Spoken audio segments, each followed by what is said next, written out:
बच्चों सर्वेभ्यो नमः, सभी को नमस्ते। तो आइए बच्चों, आज हम इस वीडियो में सम्मिलित करते हैं द्वादशः पाठः, 12वां पाठ, जिसमें हम पढ़ेंगे लौह तुला। अब जैसे बच्चों आपने ये आप शीर्षक में देख रहे हैं, लौह लौह माने होता है लोहा, तुला माने होता है तौलने का जो यंत्र, जिसे हम तराजू कहते हैं। तो लोहे की तराजू। तो इस लोहे की तराजू जो शीर्षक है, इसमें अब क्या क्या घटना घटती है और क्या ये लोहे के तराजू की बात है, उसे हम पाठ के अर्थ में चलेंगे तब हम समझेंगे। तो आइए अर्थ में चलें। उससे पहले मैं आपको कुछ हिंदी के एक पैराग्राफ में दिया हुआ है, जो इस पाठ के सारांश माने उसे, या इस पाठ के संबंध में कहा गया है, उसे मैं वाचन करता हूँ। आप भी सुनिए, और आपके स्क्रीन में दिखाई दे रहा है, उसे आप पढ़ भी सकते हैं। प्रस्तुत पाठ विष्णु शर्मा द्वारा रचित पंचतंत्रम नामक कथा ग्रंथ के मित्रभेदः नामक तंत्र से संकलित किया गया है। इसमें विदेश से लौटकर जीर्णधन नामक व्यापारी अपनी धरोहर अर्थात तराजू को सेठ से मांगता है। तराजू चूहे खा गए हैं, ऐसा सुनकर जीर्णधन उसके पुत्र को स्नान के बहाने नदी तट पर ले जाकर गुफा में छिपा देता है। सेठ द्वारा अपने पुत्र के विषय में पूछे जाने पर जीर्णधन कहता है कि पुत्र को बाज उठा ले गया है। इस प्रकार विवाद करते हुए दोनों न्यायालय पहुँचते हैं, जहाँ धर्माधिकारी उन्हें समुचित न्याय प्रदान करते हैं। तो इस तरह से इसमें जो हमें बताया गया कि पंचतंत्र नामक ग्रंथ से मित्रभेद नामक तंत्र से ये जो कथा है ये संकलित है। तो इसमें जो कथा दी गई है, आइए हम बढ़ते हैं पाठ के अर्थ की ओर। तो देखिए बच्चों, आप ये स्क्रीन में डायग्राम में आप देख पा रहे हैं किस तरह से सेठ बैठे हुए और ये दोनों व्यापारी आपस में चर्चा करते हुए। तो आइए हम बढ़ते हैं पाठ के अर्थ की ओर। पाठ के अर्थ की ओर बढ़ेंगे तो पूरी जानकारी मिलेगी कि वास्तविक घटना क्या हुई। मैं वाचन करता हूँ, आप सुनिए, और उसके बाद मैं उसका उत्तर उसका जो है अर्थ भी बताता हूँ।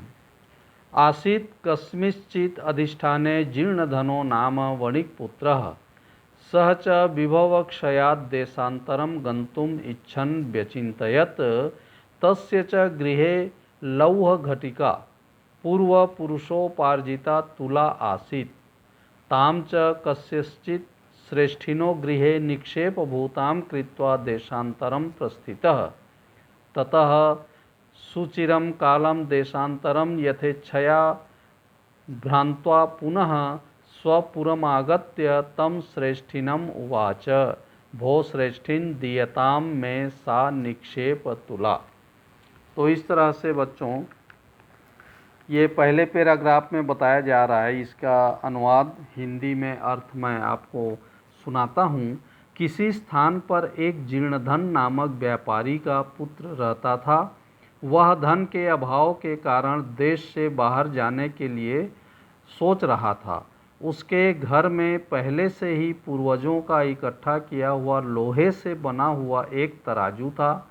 तो वह उसे किसी सेठ के पास धरोहर के रूप में रखकर देश से बाहर चला जाता है। कुछ समय पश्चात वह विदेश से लौटकर पर्यटन करके पुनः फिर से अपने नगर वापस आता है और सेठ से वह कहता है, हे सेठ, मुझे मेरी धरोहर वाली तराजू वापस दे दो। अब आगे क्या बात होती है, आइए आगे हम देखते हैं। स आह भो नास्ति सा त्वदीया तुला मूषकैर्भक्षिता इति। जीर्णधन आह, भो श्रेष्ठिन् नास्ति दोषस्ते यदि मूषकैर्भक्षिता इति। ईदृग एव अयं संसारः न किंचिदत्र शाश्वतम् अस्ति। परम अहम नद्यां स्नानार्थं गमिष्यामि। तत् स्वमात्मीयं शिशुमेनं धनदेवनामानं मया सह स्नानोपकरणहस्तं प्रेषय इति।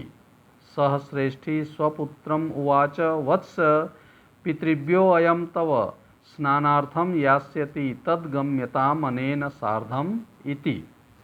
तो आइए मैं इस पैराग्राफ का अर्थ बताता हूँ। वह आहें भर कर बोला, अरे नहीं, वह तुम्हारी तराजू को चूहे लोग खा गए। जीर्णधन बोला, ओहो हे सेठ जी, आपका इसमें कोई दोष नहीं है। यदि चूहे खा गए हैं तो यह संसार ही ऐसा ही है, यहाँ कुछ भी असंभव नहीं है।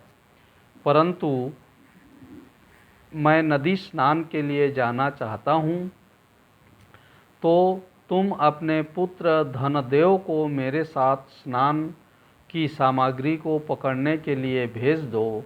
तब सेठ ने कहा अपने पुत्र से, बेटा ये तुम्हारे पिताजी के समान हैं, स्नान के लिए जाना चाहते हैं, तुम इनके साथ में जाओ।